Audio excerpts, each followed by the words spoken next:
أهلاً يا جماعة. أسف الفيديو اتأخر، بس المحتوى محتاج دراسات وتفكير ومونتاج علشان تستمتعوا بمعلومة موثوقة. طبعاً الفيديو ده طلب من متابعه، فكتولي الفيديوهات اللي عايزينها وهعملها.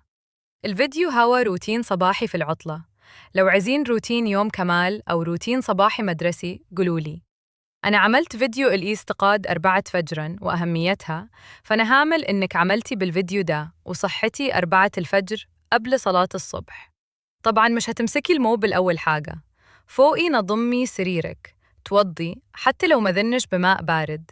الكل بيكره المية الباردة، بس استحملي ويوم بعد يوم هتخليها أبرد.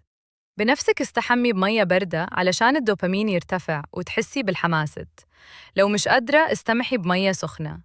اغسلي شعرك كويس، الاستحمام في الوقت ده هيحسسك بنشاط وحماس. بعدها صلي الفجر والصبح واقرأي أذكارك الهدوء وسكينة، هيديكي راحة نفسية. اطبخي فطور بسيط، يوريت مش قهوة. فطور صحي أو سكريات بسيطة أو سلطة، وكليها على شروق الشمس. واتمشي تمشي صباحية لو كنتي مش مسموحلك تطلعي علشان مفيش حد برا. تمشي في السطح أو في البيت ريحة جي نص ساعة. رياضة بسيطة، ضغط تمارين شفط الدهون دولقتي. ارسمي، اقرأي كتاب، نظفي غرفتك وخليكي قوية. وزي ما قولت سمعتها من أحد الفيديوهات: احتضن الملل والروتين حتو.